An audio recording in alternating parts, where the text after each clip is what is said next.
Scott, so nice to be here as usual with everybody, and happy to see people.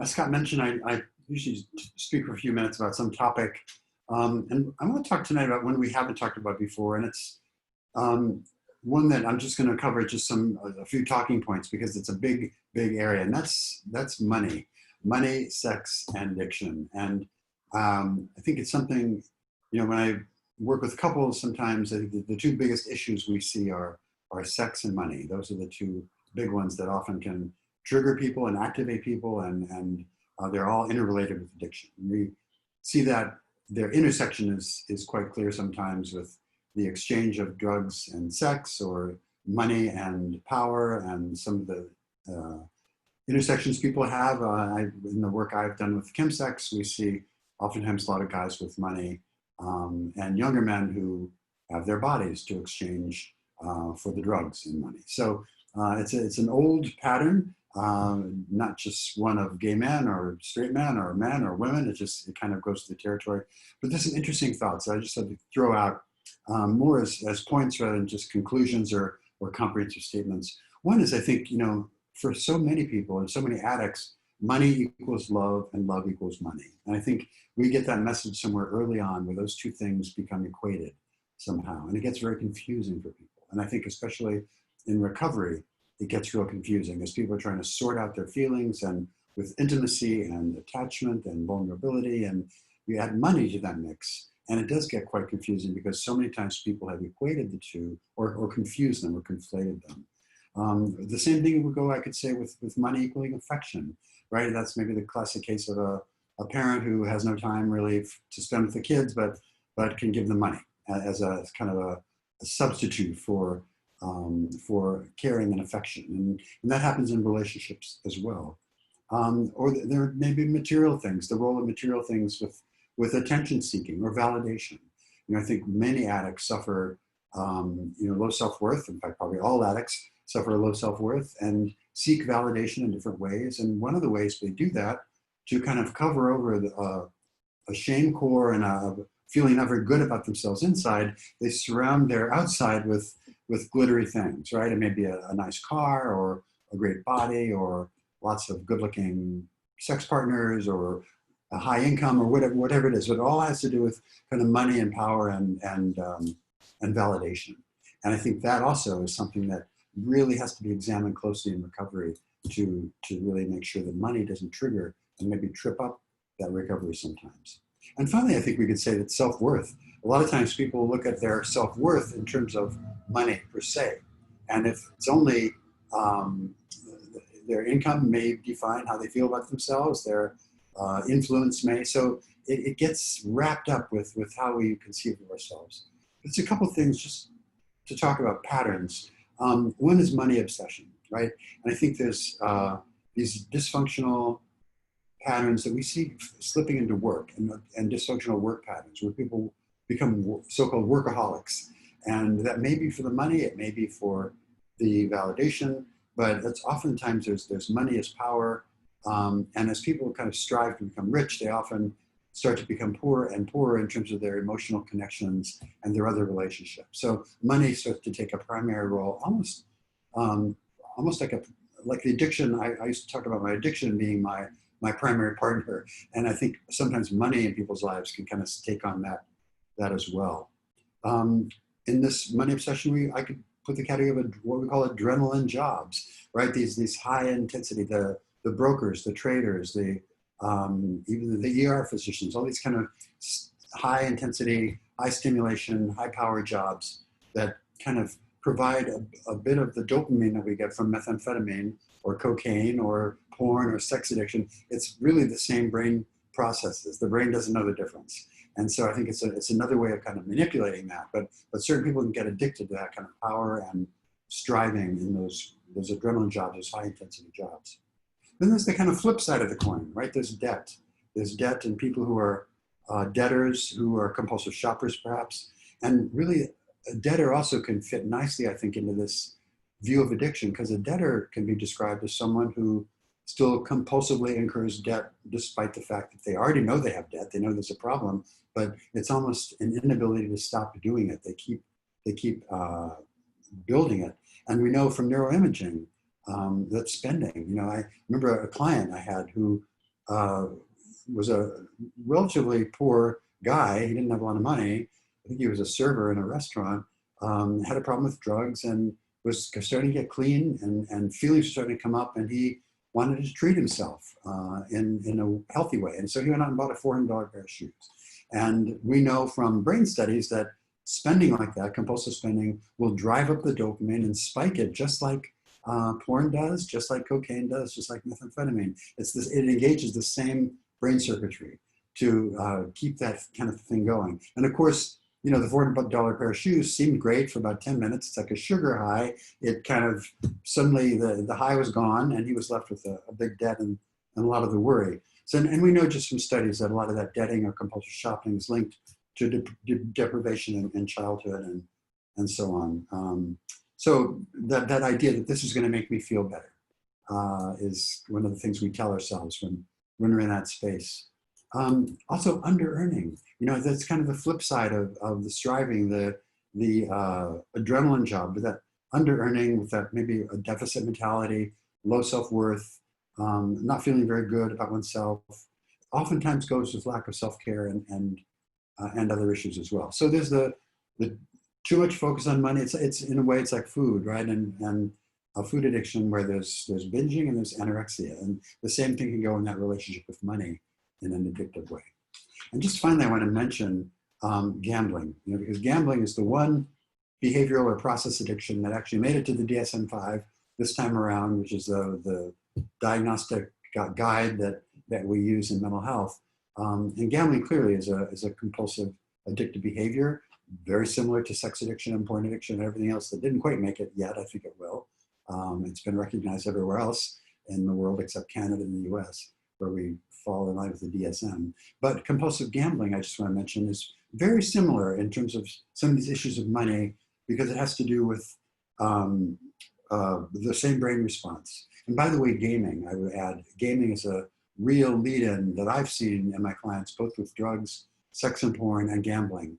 The idea of gambling, we've talked about nicotine before being the kind of gateway drug in terms of teaching the body how to become addicted, because nicotine is such a powerful drug, and it goes right to that reward center of the brain, that midbrain, and really teaches the brain how to be addicted. And that's why with Sig Integrity, we've talked about before, we ask the clients not to smoke because it kind of keeps their brain in addictive mode.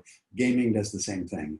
And it kind of distresses me to see so many young guys, especially, but young men and women, in falling into gaming patterns, because it really does train the brain how to seek those neurochemicals in terms of relief and respite and excitement. We know, interesting with gambling, some interesting, I mentioned men and women, between women gamblers are a little bit different in their profile from male gamblers. The majority of female gamblers, they say, in studies, really look for gambling to escape. And so a lot of the types of gambling are different. There's the slots, there's the video poker, that kind of stuff, where there's a lot of kind of risk-averse gambling, if you will, or low stakes. Men, on the other hand, tend to go more for impulsive thrill-seeking, more risk tolerant, I guess you'd describe it.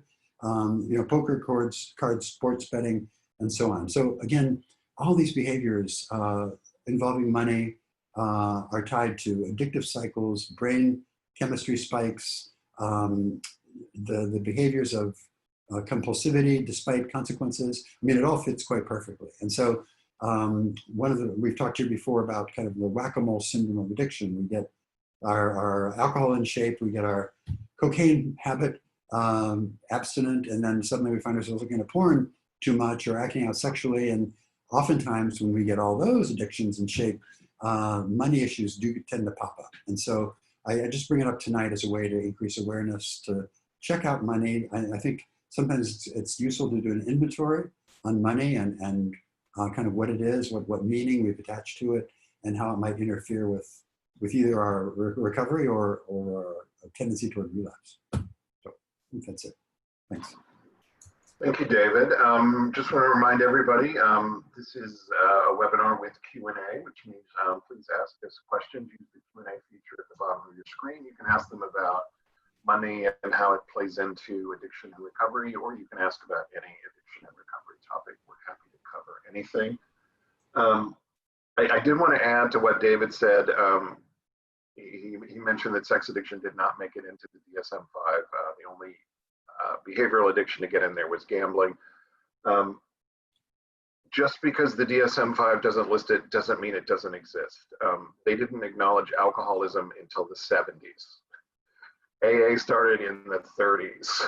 People were getting treatment for alcohol for a long time before the American Psychiatric Association, which writes that manual, would acknowledge it. The World Health Organization, which is what 90% of the world follows for diagnostic criteria, they have the International Classification of Diseases, and they list compulsive sexual behavior disorder. They're much more forward thinking. The American Psychiatric Association is very stodgy and very slow to move, and they are always the last people to arrive at the party. So don't think that sex addiction doesn't exist just because the APA is not acknowledging it yet. And I'll add to that, Scott, that homosexuality was considered a mental illness until the mid-70s, and it only changed by one vote of the committee. So yeah, they're slow. But they have apologized for that stance in the intervening, 40 years. But it took them a while even to get around to that. It took them about 20 years to, I think it was the mid-90s before they said, you know what, we really were wrong. So yeah. I wanted to hit on one of the things, conflating money and affection, and you mentioned particularly parent-child relationships. And this certainly happened in my house to a certain extent. But the one I really think of, the extreme example that we all know about, is the affluenza teen in Texas or wherever that was, who just thought he could do anything because he had money. And, ran somebody over or something, didn't he? I can't remember, but sexual assault, actually. Whatever it was, yeah. I mean, he did something horrible and just thought he could get away with it because his parents would buy him out of it, and they certainly tried. So I mean, does that? I don't think that's really ever been acknowledged until that affluenza case came out. Even though it's kind of a form of neglect and abuse. It feels like to me. I mean. It's an emotional neglect and abuse.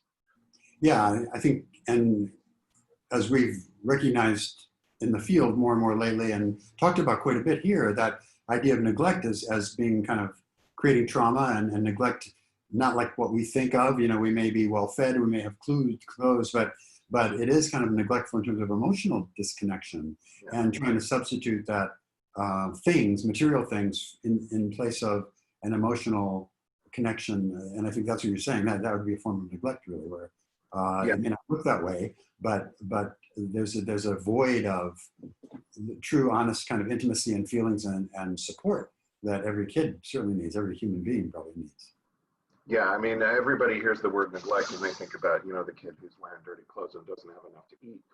But neglect happens far more often emotionally, psychologically, and spiritually, where, the child's emotional, psychological, and spiritual needs and sexual learning needs, developmental needs are just ignored. And that's how a lot of people end up becoming addicts. We just don't know how to get our needs met in a healthy way. So we turn to a substance or behavior to distract from our needs. And the other thing I wanted to touch on, you talked about adrenaline jobs. What percentage of guys in our treatment center have adrenaline jobs? Oh, well, I always talk about porn addiction and sex addiction and chemsex as really intensity addictions. And yeah, I would say 90%, I don't know, 80%, very high number. And people that kind of really crave the risk and the intensity and one of the, it sounds counterintuitive, but one of the hardest skills sometimes is learning how to sit and be quiet and sit in some empty space. Boredom can be a real relapse trigger for that. Yeah. So, and then there was one more thing I wanted to bring up. The attachment of money to self-esteem in either direction. I think is really common among addicts of all types. I see it all the time. Everyone I know is either an over earner or an under earner. I mean, just everyone I know who's in recovery, you know, and some of us after time have evened it out a little bit, you know, and or changed professions or whatever. But yeah, we're dysfunctional with money. Okay, we have some questions in the Q&A. Thank you, Dr. Fawcett, for answering our questions. In your book, you mentioned that even fantasizing about the meth-fueled sex can block our recovery and trigger the brain. In my chemsex addiction, what I do sexually depended on what my partner wanted me to do. That's why the type of sex I had was not always the same, and I'm not sure what my meth-fueled sexual template is. What type of sex or fantasies should I avoid when I re-engage in sex or masturbation after 90 days of complete abstinence? Good question. Yeah, great question. So what I talk about there is that with these intensity addictions, it can be methamphetamine, cocaine, porn, there's a time when they really start to hijack our arousal template.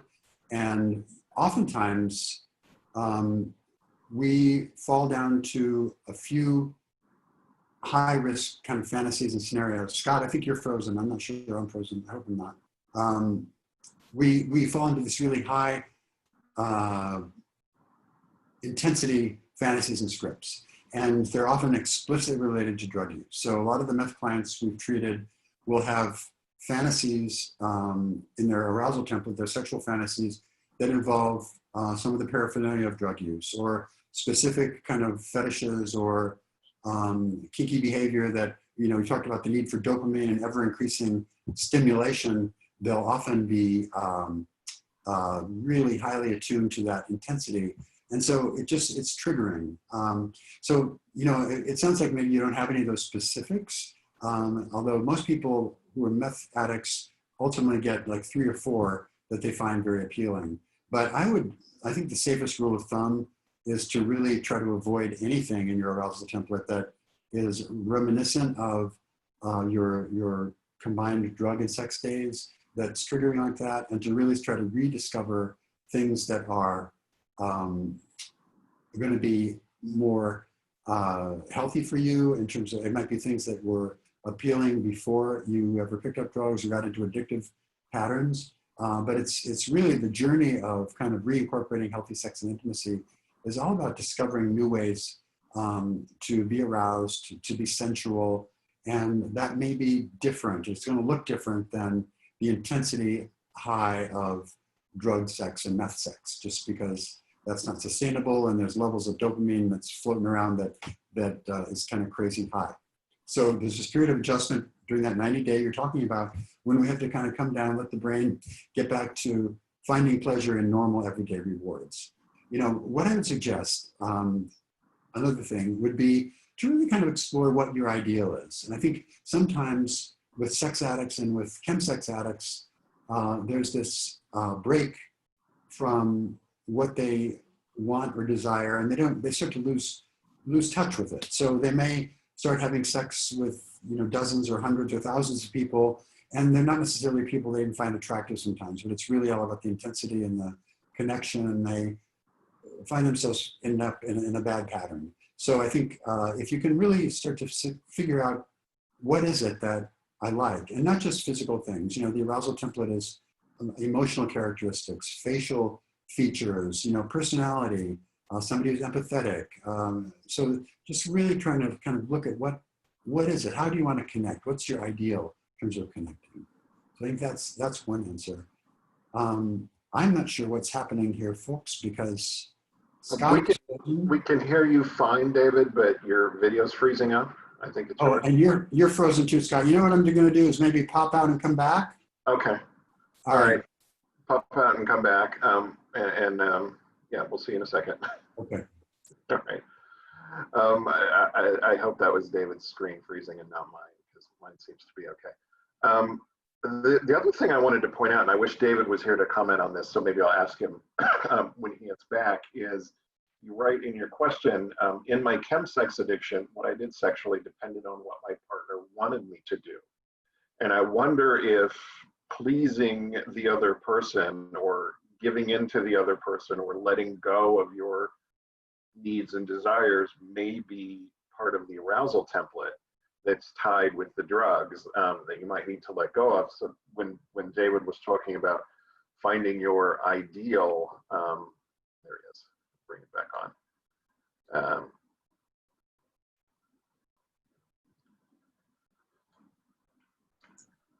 Hi, David. So what I was adding to what you said was, you know, in the question, this individual writes, in my chemsex addiction, what I did sexually depended on what my partner wanted me to do. So I was kind of tossing out that maybe that has become part of the chemsex arousal template, is sort of putting my own needs aside and just doing what you want to do. That may be, is it possible that's tied into the arousal template, just simply the letting go and kind of giving it away, so to speak? Yeah. And that goes to what you said about finding your ideal sexual thing. That may be part of reclaiming your sexual self. Right, that's where I was going with that, to really kind of discover, because it sounds like one of the problems that you can get into with intimacy and is really kind of giving too much, being so pleasing that you kind of lose track of your own needs and your own wants. And one of the, I think the hallmarks of addiction is not really being in touch with what our needs and our wants are. It becomes all about the transaction and the pattern, and sometimes pleasing in an unhealthy way, or getting validation by doing what the other person wants and putting our own needs aside. So, you know, for all of those reasons, I think it'd be really good to kind of go back, examine what you find appealing, what works for you, what do you need from a relationship and from intimacy, and go from there. In a way, if you don't have those kind of tainted scenarios or scripts or little scenes in your arousal template, that's a good thing, because those are things that can be really troublesome for people. But it may be that kind of interestingly, like we were talking about debtors as opposed to money earners, that you may be one that is kind of on a parallel to the debtor piece, the under earner, by sort of putting your own needs aside, not having any needs, not having any desires, not having any specific sexual fantasies, but just kind of going with whatever the person wants. You know, I'm making that up, but I think it's an interesting perspective there. Yeah, you know, and in sex addiction, sex addicts are either really, really narcissistic. It's all about me. We're going to do what I want and when I want and how I want, or we become sort of these needless, wantless people. All we want is to be wanted, you know, and that's the rush, is to be wanted. And sometimes we bounce back and forth between one and the other. So I certainly did. So yeah, there's a lot to examine there beneath the surface, maybe. Yeah, totally. I totally agree with that. And I think, you know, we have this desire to be loved and accepted, and there's worthiness issues there, and people pleasing and all kinds of stuff that would be really useful to talk about, I think. Yeah, okay. Ask us questions, use the Q&A feature. I've got one more here that we're going to deal with, so type some in while we're answering this one, please. My partner, who is a number of years into recovery, spends a lot of time helping out other men in recovery from sex addiction, but doesn't seem to get that he needs to spend time helping me heal. What's up with that? Good question, relatively common. I assume this is from a betrayed partner. Right. So I think one of the common characteristics of recovery, especially early recovery, is that partners, from the partner perspective, I think, is that people feel they've, you know, not been a priority for so long. Their partner's been largely absent, either physically and emotionally or sexually. And so here at recovery, we have an opportunity to spend time together and to start to work on us and to heal that. And then it can seem like the partner's just going out and have substituted meetings and spending all that time with his recovery guy friends, and I'm still, you know, at home by myself and not getting my needs met. And so I totally understand that feeling. I can see how you would feel that way. What I would, I guess, ask is to take the long view here, because I think what the addict is getting from those meetings is incredibly important in terms of the connection and the support and the growth that I believe will allow him and give him the skills and the capacity to come back and re-engage in healthy intimacy in a primary relationship. And so in a way, I think early sex addiction recovery is almost like a parallel track between the partner and the addict, where they're both doing their work, they're both getting their support, but they're coming together maybe a little ways down the road.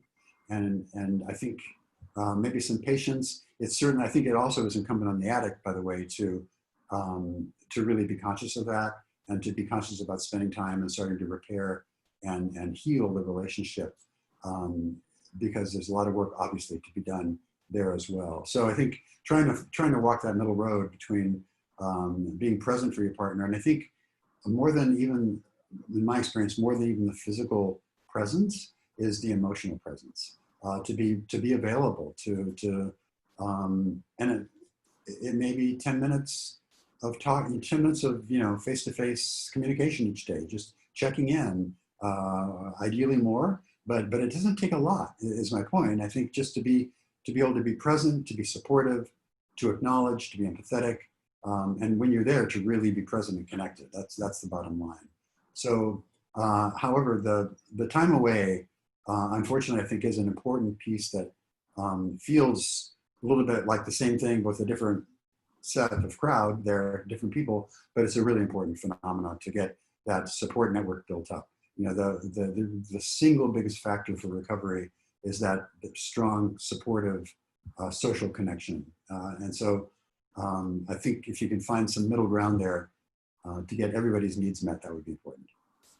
Yeah, and this is one of the reasons we always encourage partners of addicts to find their own support network to help get their needs met, because the addict is not going to be capable of doing it for a while. Now, this question seems to, well, it specifically states he's a number of years into recovery.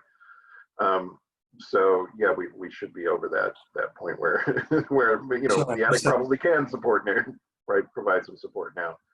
I missed that piece. Sorry. Yeah, that's all right. But the AA Big Book, the book that you use in AA, that program, there's actually a chapter that's kind of sexist because it's titled "For the Wives," as if all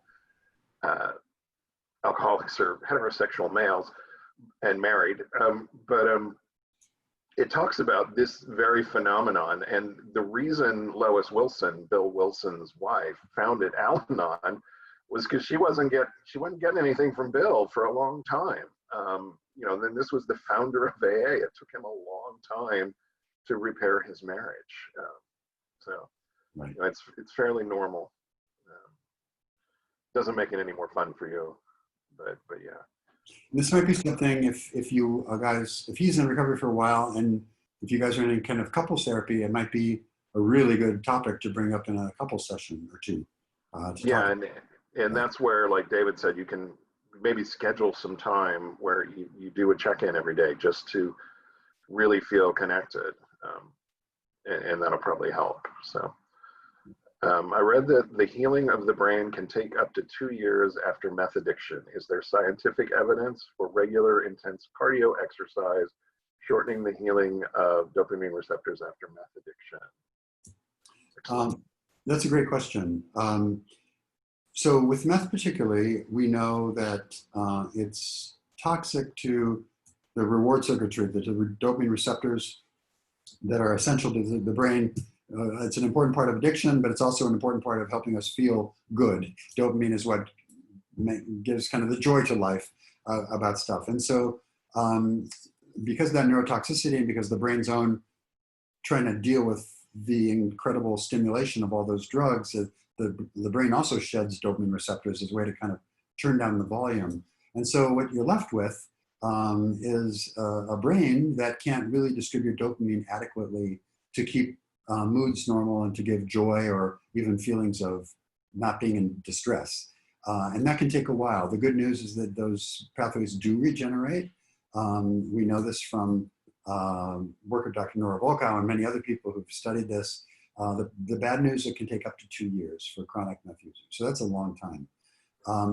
Your point is interesting about exercise because we do know that exercise does create some, it gives us some chemicals basically in the brain that are precursors to some of the proteins that rebuild those dopamine pathways. Without getting too much into the weeds, they basically exercise could be said to speed up some of the repair and the restoration of those pathways.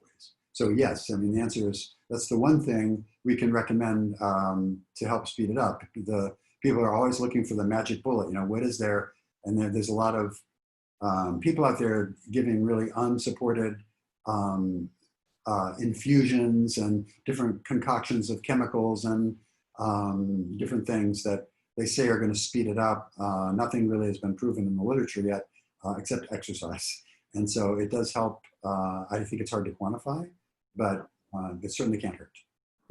And it also helps rebuild the pathways between the limbic brain and the thinking brain, the executive functioning parts of the brain. It repairs the whole brain. You know, some of the studies I've read have called exercise miracle grow for the brain. It really works, but it's still going to take a while after meth addiction. Yeah, David, totally nailed it on that. Any addiction, it's going to take a year or more. I mean, I don't know any addiction where people just snap back right away. Yeah, and it may be subtle, but I think you will find cognitive processes are a little bit slowed down and somewhat irregular in that early recovery stage. Even mood regulation, I was all over the map with trying to control my emotions and stuff. Okay. Sorry, one more thought. Okay, go ahead. Because, you know, addiction, I do talk a lot about the midbrain and that sort of dopamine part of it, but there's also, you know, really important set of connections that Scott just pointed out between that older part of the brain that operates on emotions and desire and anticipation, and our prefrontal cortex, which is the part of the brain that's the executive function.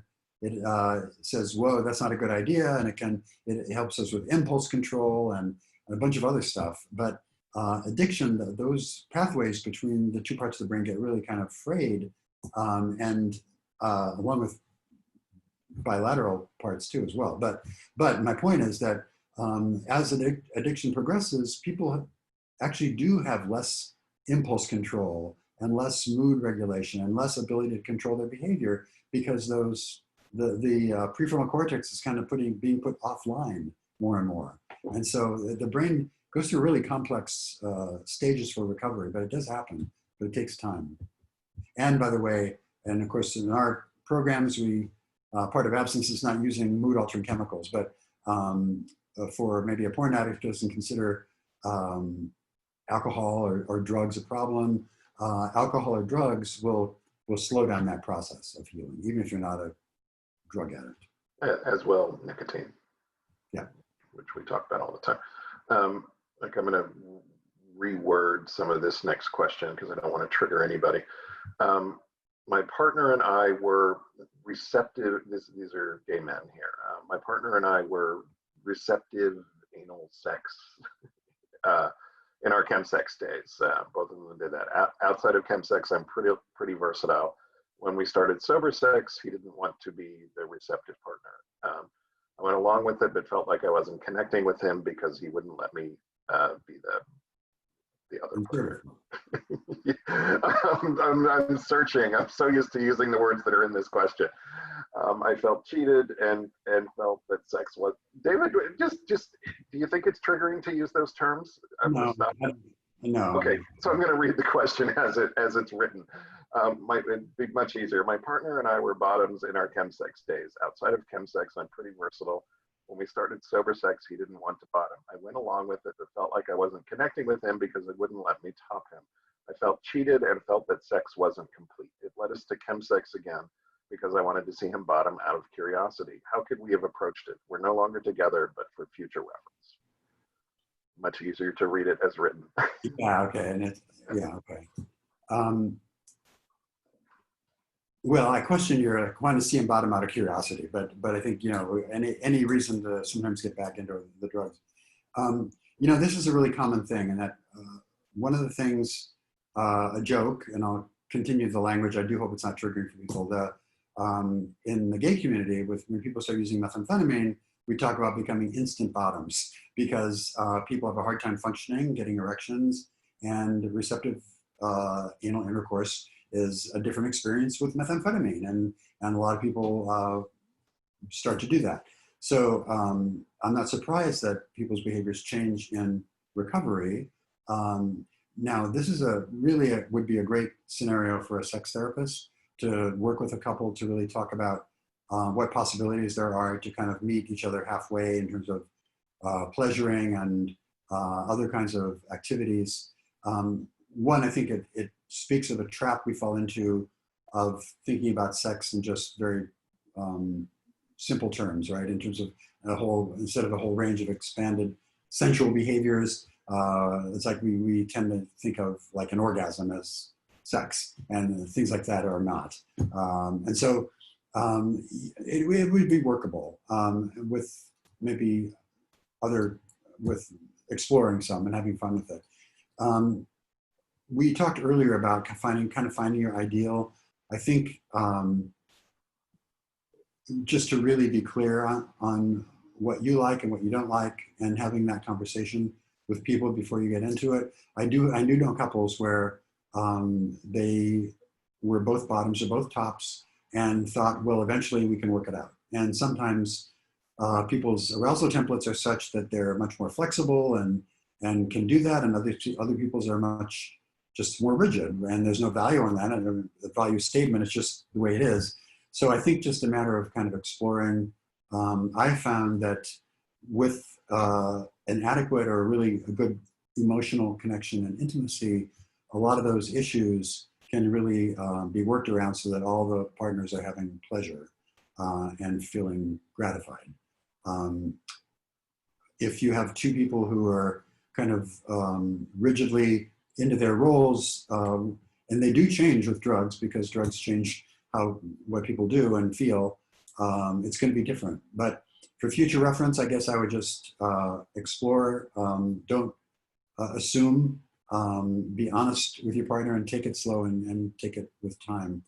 But there's no easy answer for this one. I do see the behaviors changing a lot in recovery, because once you take away the meth or the drugs, people have a whole different approach to it. The other thing too, and there's issues, without getting too much into the weeds on this one, there's issues of control and comfort. And I think people sometimes under the influence of methamphetamine feel very disinhibited and loose and open to things. And sometimes when they're not under the influence, when they're, without a mood altering chemical on board, they get a little more, some of their issues or their inhibitions come to the surface. So one area of possible exploration might be to look at kind of what's the block there. Is it just a matter of personal preference, or is it more a comfort level, inhibition, that kind of thing? Yeah, I think that there's a lot of sort of cultural, social, sexual shame that can play into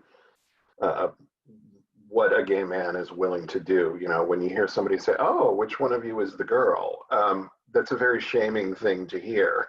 If you're the receptive partner, I mean, you're kind of being demeaned a little bit by that question, and I think that a lot of gay men have sort of, well, at least I'm the man in the relationship, or something, and even if they're not falling into those kind of gender stereotypes, there's a lot of bottom shaming, it's called, yeah. in the community, yeah. which is what kind of Scott's referring to. And just there's a value judgment placed on that, and a top has a little more value, if you will. We're talking about sex and power and money before, in some among some people, and so there's that too. And this is a really layered issue. Yeah, we could spend hours. We could spend a whole month of webinars just on like that. Right. Okay, this question. I found and find that the aspects of finding validation in the approval and needs of others is quite present in my own arousal template and behaviors without any chemsex issues. This is from a different questionnaire than we had earlier. I also discovered a real challenge with money, both in my active addiction and in the years I've been in recovery. I think it comes from an underlying feeling of a lack of self-belief largely from my childhood and a lack of affection, support, as well as sexual abuse and emotional neglect. I found that I could be as aggressive in neglecting the feelings of others, but I found I could be as aggressive in neglecting the feelings of others who cared for me as I was in neglecting my own feelings.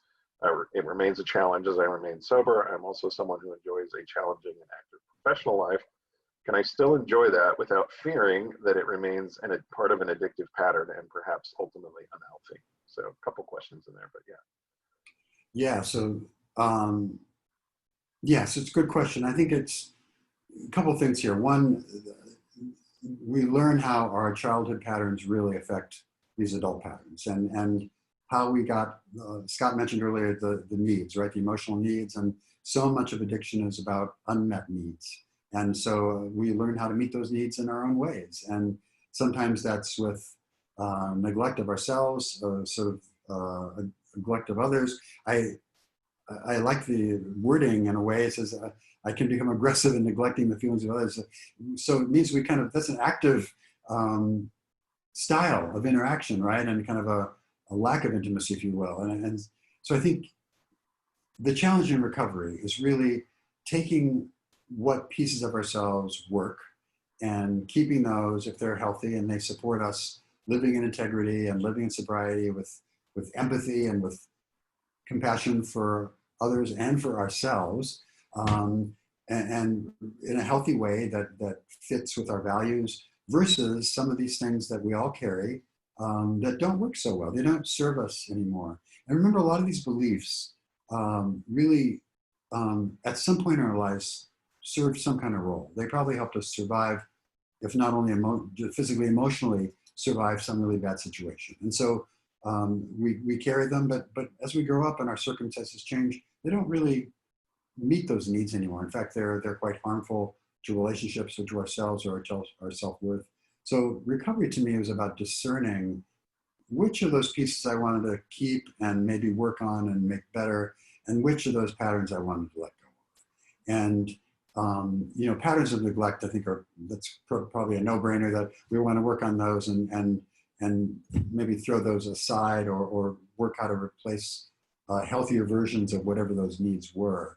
But I think it's okay to be an active professional and be engaged in a career and go for it. And we're not saying to live without kind of enthusiasm and even for success. There's nothing wrong with that at all. When it starts to be used as an addictive drug, that can be a problem. And I think I have a tendency toward workaholism sometimes, and I really have to kind of watch that and what's that about? I've really kind of do many inventories on myself. Is it for approval? Is it to feel good about myself? Is it because I'm bored? Or what's going on there? And so kind of I know my own shadows and the good stuff and the bad stuff well enough to kind of maybe be able to discern that. But I would take some time on these issues, because there's a lot in here and a lot of insight, by the way, as well as just kind of looking at your patterns. And I would see how you can, I think that you enjoy a challenging and active professional life. I think that's fabulous. So do I. And I think that's a good thing.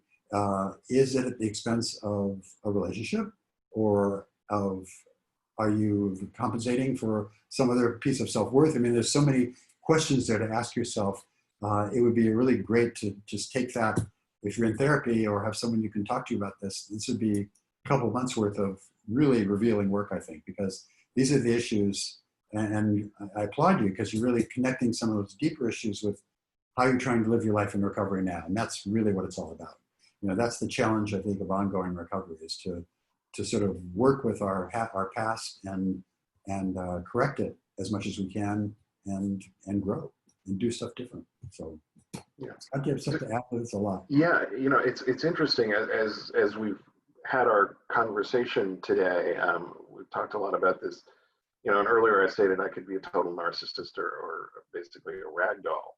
And as you were answering there, I thought, well, yeah, because either being in total control or releasing total control was an escape, whereas having a negotiation with the other person about what I might want and what you might want and where's the middle ground, I have to be present for that. And I did not want to be present in my addiction. So of course I went to the extremes. The extremes, I wasn't present. You know, I was either just totally in charge or not at all in charge. And either way, that got me into, you know, the bubble, the escape, you know, it got me where I wanted to go. So there's more to explore there. Maybe I'll blog about that here in the next couple of weeks. And you know, one other thing, I don't think it's a word that appears here, but the kind of sense I get from some of this is a little bit of withholding. Withholding from others and from yourself. And that's probably a pattern that's learned early on, but I think kind of a little bit of deprivation somehow in there. Yeah, okay. Okay.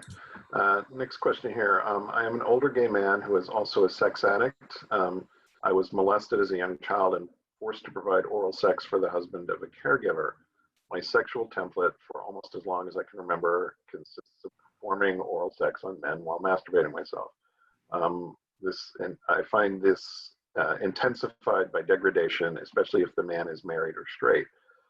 What purpose might this type of activity serve for me? It seems I basically recreate my molestation to the exclusion of most other sexual activity. Very good insight there. David? Yeah, no, I think that's like Scott said, a really great insight. There's a phenomenon that's quite common, which I guess could be called repetition compulsion or repetitive, where when there's trauma, and now your experience as a child would be traumatic, that as a way to deal with it, it's often repeated.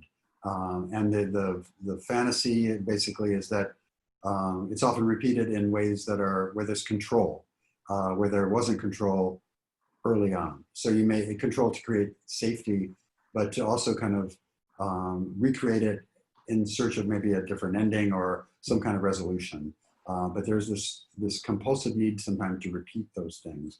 I would say that you could probably benefit from looking at that with some kind of trauma-informed therapy to really go through that and see how that influenced your arousal template. You mentioned degradation, and these are all common things for those scenarios that become imprinted as something that's arousing. And what a lot of people don't understand is that when that's happening to a kid, even though it's abusive and sometimes scary and quite awful, children will get aroused. And a lot of that, it's confusing because the body will get aroused when we're in sympathetic shock, sympathetic arousal. If we're panicked, you've heard the term, or maybe not, but there's a term called panic erection, where the body actually gets stimulated. And so the other thing too, sometimes emotionally, kids in that position, because it's attention, for whatever reason, it'll be confusing because kids kind of like it. You know, they may not be getting attention from an adult in other scenarios. And so it's a really complex kind of phenomenon. And when that's repeated, and I think it's, I would take a look at that. I'd see what kind of trauma aspects are there, how it's, what you kind of want to let go of there.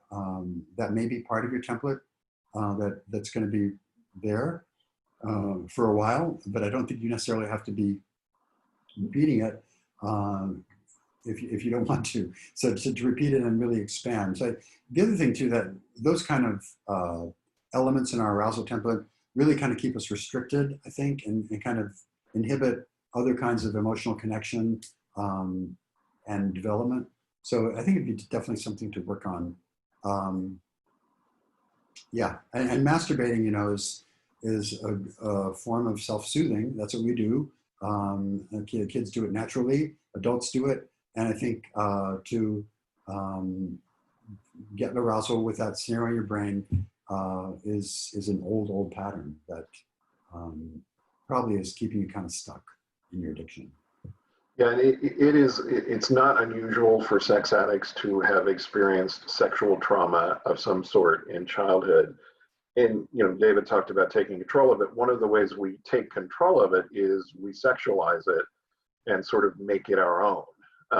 And if we were used in, you know, maybe demeaned a little bit as a child, we may take that to an extreme as we get older as a way of intensifying our ability to sexualize it. It's very complicated. and it's hundreds of layers to that onion, I guarantee you. But what I can tell you for sure is this is not uncommon at all. Right. We see this all the time, and I hear about this from people I work with all the time, and David hears about it all the time. It's just common. Right. You can be a sex addict without sexual trauma, but if you've had sexual trauma, you're going to have sexual issues later in life. You just are, whether it's addiction or anorexia or whatever. I am addicted to meth-fueled sex, and I usually find someone to use with online. Would you recommend masturbation to reduce the urge and to avoid going online to find meth? Interesting question, and I hear this from porn addicts as well. If I masturbate, then I lose the desire to look at porn. Should I continue to masturbate? And it's a really interesting question, and I'm very interested to hear David's thoughts. So yeah, we hear this a lot. And on its surface, it kind of makes sense. If I'm feeling really horny, then if I masturbate, the pressure's off, right? The problem is that meth sex and porn sex and sex addiction are really not about the sex.